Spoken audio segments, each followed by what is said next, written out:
ಇವತ್ತಿದ್ದ ಚರ್ಚೆ ನವೆಂಬರ್ 1 ಬಂತು, ಕ್ರಾಂತಿ ಉಂಟಾ ಎಂತ? ನವೆಂಬರ್ 20ಕ್ಕೆ ಏನಾದರೂ ನಾನು ಕಾಂಗ್ರೆಸ್ ಪಕ್ಷದ ಸಾಮಾನ್ಯ ಕಾರ್ಯಕರ್ತೆ.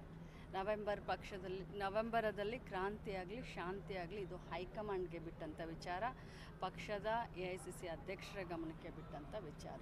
ಏನು ಪಕ್ಷ ಹೇಳುತ್ತೋ ನನ್ನ ಸಮೇತ ನಾವು ಅದನ್ನು ಕೇಳಲಿಕ್ಕೆ ಸಿದ್ಧ. ಒಬ್ಬರು ಸಚಿವರಾಗಿದ್ದವರು ಅಗತ್ಯ ಬಿದ್ದರೆ ನಾವು ರಾಜೀನಾಮೆಗೆ ಸಿದ್ಧ, ಈ ಥರ ಎಲ್ಲ ಮಾತಾಡ್ತಾರೆ. ಖಂಡಿತವಾಗ್ಲೂ ಇವತ್ತು ಪಕ್ಷ ನಮಗೆ ಸೇವೆ ಮಾಡಿ, ಜನರ ಸೇವೆ ಮಾಡಿ ಅಂತ ನಮ್ಮಂಥವ್ರನ್ನ ಗುರುತಿಸಿ ಒಂದು ಅವಕಾಶವನ್ನು ಕೊಟ್ಟಿದೆ. ಭಾಳ ಸಂತೋಷದಿಂದ ಸೇವೆಯನ್ನು ಮಾಡಿದ್ವಿ. ನಾಳೆ ಪಕ್ಷ ನಮಗೆ ಇಲ್ಲ ನಿಮ್ಮ ಕೆಲಸ ಬೇರೆ ಇದೆ ಮತ್ತೊಬ್ಬರಿಗೆ ಅಂತ ಹೇಳಿದಾಗ ಖಂಡಿತವಾಗ್ಲೂ ಭಾಳಷ್ಟು ಸಂತೋಷದಿಂದ ನಾವು ಕೇಳಬೇಕಾಗುತ್ತೆ. ಅದಕ್ಕೆ ನಾನು ಹೇಳಿದ್ದು ನಾವು ಪಕ್ಷದ ಶಿಸ್ತಿನ ಸಿಪಾಯಿ. ಡಿ ಕೆ ಶಿವಕುಮಾರ್ ಅವರು ನಿನ್ನೆ ಒಂದು ಸಭೆಯಲ್ಲಿ ತ್ಯಾಗದ ಮಾತು, ಸೋನಿಯಾ ಗಾಂಧಿ ಅವರ ಉದಾಹರಣೆ ಎಲ್ಲ ಕೊಟ್ಟು ಮಾತಾಡಿದ್ದಾರೆ ಅಂತ, ಇದೇನಾದರೂ ಪರೋಕ್ಷ ಸಂದೇಶವಾ ಅಥವಾ ಕೇವಲ ಒಂದು ಮಾತಿಗೆ ಸೀಮಿತ ಆಗಿತ್ತು? ಯಾವತ್ತೂ ಇಲ್ಲ. ಡಿ ಕೆ ಶಿವಕುಮಾರ್ ಅವರು ಏನು ಮಾತನಾಡ್ತಾರೆ ಆ ರೀತಿ ನಡ್ಕೊಳ್ತಾರೆ, ಆ ರೀತಿ ಮಾಡಿ ತೋರಿಸ್ತಾರೆ. ಅವರು ಇವತ್ತಲ್ಲ ಮುಂಚೆಯಿಂದನೂ ಕೂಡ ಸೋನಿಯಾ ಗಾಂಧಿಯವರ ತ್ಯಾಗದ ಮಾತನ್ನು ಪ್ರತಿಯೊಂದು ಕಾರ್ಯಕ್ರಮದಲ್ಲಿ ಪಕ್ಷದ ಸಂಘಟನೆಯ ಹೊತ್ತಿನಲ್ಲಿ ನಮಗೆ ಹೇಳ್ಕೊಂಡು ಬಂದಿದ್ದಾರೆ. ಸೊ ಅದಕ್ಕೆ ಬೇರೆ ಕಲ್ಪನೆ ಕಟ್ಟೋದು ಬೇಡ. ಗಾಂಧಿ ಪರಿವಾರ, ಅದು ಇಂದಿರಾ ಗಾಂಧೀಜಿಯವರು ಇರ್ಬೋದು, ರಾಜೀವ್ ಗಾಂಧೀಜಿ ಇರ್ಬೋದು, ಸೋನಿಯಾ ಗಾಂಧೀಜಿಯವರು ಇರ್ಬೋದು. ಸೊ ಅವರ ಬಗ್ಗೆ ಮಾತನಾಡೋದು ನಾವೆಲ್ಲರೂ ಗೊತ್ತು, ಅವರ ಇತಿಹಾಸನೂ ಗೊತ್ತು. ಸೊ ನಾವು ಮಾತನಾಡೋದಾಗಲಿ ಪಕ್ಷದ ಅಧ್ಯಕ್ಷರಾಗಿ ಸೋನಿಯಾ ಗಾಂಧೀಜಿಯವರ ತ್ಯಾಗದ ಬಗ್ಗೆ ಮಾತನಾಡೋದನ್ನು ನಾನು ಸಮಂಜನೆ ಮಾಡ್ತೀನಿ. ಅವರು ತ್ಯಾಗದ ಬಗ್ಗೆ ಮಾತನಾಡ್ತಾ ಅಂದರೆ ತುಂಬ ನಾನು ತ್ಯಾಗ ಮಾಡಿಯೇ ಕೆಲಸ ಮಾಡಿದ್ದೇನೆ KPCC ಆಗಿ, ತ್ಯಾಗಕ್ಕೆ ಬೆಲೆ ಇಲ್ವ? ಹಾಗಾದರೆ ಅವರು KPCC ಅಧ್ಯಕ್ಷ ಆಗಿ ರಾಜ್ಯ ಓಡಾಡಿ ಪಕ್ಷವನ್ನು ಅಧಿಕಾರಕ್ಕೆ ತಂದು ನೋಡಿ, ನೀವು ಯಾವುದೇ ರೀತಿಯ ಕ್ವಶನ್ಗಳನ್ನು ಕೇಳಿದ್ರು ನಮ್ಮ ಅಧ್ಯಕ್ಷರು ಯಾವ ಮಟ್ಟಕ್ಕೆ ಉತ್ತರ ಕೊಟ್ಟಿದ್ದಾರೆ ಅಂತ ತಮಗೂ ಗೊತ್ತು. ಸೊ ಅಧ್ಯಕ್ಷರ ಶಿಷ್ಯಾಗಿ ನನ್ನ ಕಡೆಯಿಂದ ಯಾವ ಉತ್ತರ ಬರುತ್ತೆ ಅನ್ನೋದು ತಮಗೂ ಎಸ್ ಸಿ ಮಹದೇವನವರು ಹೇಳ್ತಾರೆ ಈ ನವೆಂಬರ್ ಕ್ರಾಂತಿ ಎಲ್ಲ ಬರೀ ಭ್ರಾಂತಿ ಅಂತ. ಯಾರ್ದು ಭ್ರಾಂತಿ? ನೋಡಿ, ಮಹದೇವಪ್ಪ ಸಾಹೇಬರು ನಮ್ಮ ಪಕ್ಷದ ಹಿರಿಯ ಮುಖಂಡರು, ನಮ್ಮ ಕ್ಯಾಬಿನೆಟ್ನಲ್ಲಿ ಅತ್ಯಂತ ಬುದ್ಧಿವಂತರು. ಸೊ ಅವ್ರು ಏನು ಹೇಳ್ತಾರೆ ಅದಕ್ಕೆ ನಾನು ಕೂಡ ನಾನೇನು ಹೇಳ್ತೇನೆ, ಅವ್ರು ಏನು ಹೇಳ್ತಾರೆ ಅದಕ್ಕೆ ನಾನು ಎಂಡೋರ್ಸ್ ಮಾಡ್ತೀನಿ.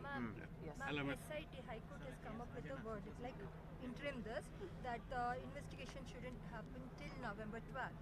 So is it a regarding what? Dharmasthala mass burial case. Is it kind of a setback for the government and SIT or something like that?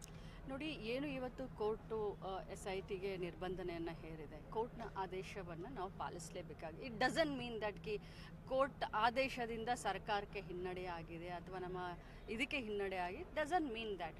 ಅವರು ಸ್ಟೇಯನ್ನು ಕೊಟ್ಟರೆ ಆ ಸ್ಟೇಯನ್ನು ವೆಕೆಂಟ್ ಮಾಡಲಿಕ್ಕೆ ಏನೆಲ್ಲ ಮಾಡಬೇಕು ಅದನ್ನು ಸರ್ಕಾರದ ವತಿಯಿಂದ ಮಾಡ್ತಾರೆ. ಬಟ್ ಒಂದೇ ಒಂದು ಸತ್ಯ ಹೊರಗೆ ಬರಬೇಕು ಅಷ್ಟೇ.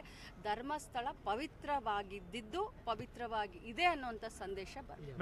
ನಮ್ಮ ಜಿಲ್ಲೆಯಲ್ಲಿ ಸಾವಿರಾರು ಕೋಟಿ ರೂಪಾಯಿ ವೆಚ್ಚದ ಕಾಮಗಾರಿ ಪೆಂಡಿಂಗ್ ಉಂಟು, ಜಿಲ್ಲಾಸ್ಪತ್ರೆ ಸಹಿತ. ಅದ್ರ ಬಗ್ಗೆ ತಾವು ಜಿಲ್ಲಾ ಉಸ್ತುವಾರಿ ಸಚಿವರಾಗಿ ಏನು ಮಾಡ್ತೀರಿ ಅಂತ ಹೇಳಿ ನೋಡಿ, ನಿನ್ನೆನೇ ನಾವು KDP ಮೀಟಿಂಗ್ನಲ್ಲಿ ಈ ಎಲ್ಲದರ ಬಗ್ಗೆ ಕೂಡ ನಾವು ಚರ್ಚೆ ಮಾಡಿದ್ದೀವಿ. ಭಾಳಷ್ಟು ಮಳೆಯಿಂದ ಬೆಳೆ ಹಾನಿಯಾಗಿದೆ, ರಸ್ತೆಗಳು ರೋಡ್ಗಳು ಭಾಳಷ್ಟು ಕೆಟ್ಟಿದ್ದಾವೆ. ಅದರಲ್ಲೂ ಜನವರಿನಲ್ಲಿ ಇಡೀ ಉಡುಪಿ ಸಿಟಿ ಪರ್ಯಾಯಗೆ ನಾವು ಸಿದ್ಧತೆಯನ್ನು ಮಾಡಿಕೊಳ್ಬೇಕು. ಸೊ ಇಂಥ ಒಂದು ಸಂದರ್ಭದಲ್ಲಿ ಪ್ರತಿಯೊಬ್ಬ MLAಗೆ 25 ಕೋಟಿ ಅನುದಾನವನ್ನು ಈಗಾಗಲೇ ಮಾನ್ಯ ಮುಖ್ಯಮಂತ್ರಿಗಳ ವಿಶೇಷ ಅನುದಾನದ ಅಡಿಯಲ್ಲಿ ನಾವು ಬಿಡುಗಡೆಯನ್ನು ಮಾಡಿದ್ದೀವಿ. ಜೊತೆಯಲ್ಲಿ ಪ್ರಗತಿ ಪಥ ಅಂತ ಹೇಳಿ 32 ಕಿಲೋಮೀಟರ್ ಒಂದು ಕಾನ್ಸ್ಟಿಟ್ಯುವೆನ್ಸಿಗೆ RDPRನಲ್ಲಿ 32 ಕಿಲೋಮೀಟರ್ ಪ್ರಗತಿ ಪಥವನ್ನು ಕೂಡ ನಾವು ಈಗಾಗಲೇ ಇದನ್ನು ಮಾಡಿದ್ದೀವಿ. ಸೊ ಆ 25 ಕೋಟಿ ಮತ್ತು 32 ಕಿಲೋಮೀಟರ್ನ ಪ್ರಗತಿ ಪಥ ಜೊತೆಯಲ್ಲಿ ಇನ್ನೂ ಬಹಳಷ್ಟು PWDನಲ್ಲಿ SCPTSP ಇರಬಹುದು, ಸಮಾಜ ಕಲ್ಯಾಣದಲ್ಲಿ SCPTSP ಇರಬಹುದು.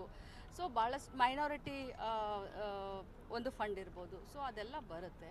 ಮುಂದಿನ 6 ತಿಂಗಳಲ್ಲಿ ನನಗೆ ವಿಶ್ವಾಸ ಇದೆ, ಮುಂಬರುವಂಥ 6 ತಿಂಗಳೊಳಗಡೆ ಮತ್ತೆ ಉಡುಪಿಯ ಜಿಲ್ಲೆಯ ಅಭಿವೃದ್ಧಿ ಪಥ ಮುಂದುವರಿ. ಅಬಕಾರಿ ಇಲಾಖೆಗೆ ಸಂಬಂಧಪಟ್ಟ ನಿಮ್ಮ ಇಲಾಖೆ ಅಲ್ಲ, ಆದರೆ ಈ ಟಾರ್ಗೆಟ್ ಕೊಟ್ಟಿರುವಂಥದ್ದು ಎಲ್ಲ ಬಾರ್ ಓನರ್ಸ್ ಎಲ್ಲ ಅಂದರೆ 2 ಪಟ್ಟು 4 ಪಟ್ಟು 10 ಪಟ್ಟು ಹೀಗೆಲ್ಲ ಕೊಟ್ಟಿದ್ದಾರೆ. ಅವರು ಪ್ರತಿಭಟನೆಗೂ ಸಿದ್ಧ ಆಗ್ತಾರೆ. ಯಾಕೆ ಅಷ್ಟು ಕೊರತೆ ಇದೆಯಾ? ಸಂಪನ್ಮೂಲದ ಕೊರತೆಯ ಕಾರಣಕ್ಕಾಗಿ? ನೋಡಿ, ಸಂಪನ್ಮೂಲದ ಕೊರತೆ ಯಾವುದೇ ಕಾರಣಕ್ಕೂ ನಮ್ಮ ಸರ್ಕಾರಕ್ಕಿಲ್ಲ. ಸಂಪನ್ಮೂಲದ ಕೊರತೆ ಅಂತ ಅಂದಿದ್ರೆ ಅಭಿವೃದ್ಧಿ ಒಂದು ಕಡೆ ಆಗಿರ್ಬೋದು ಅಥವಾ ಪಂಚ ಗ್ಯಾರಂಟಿ ಒಂದು ಕಡೆ ಸರಾಗವಾಗಿ ಸಾಗ್ತಾ ಇದ್ದಾವೆ.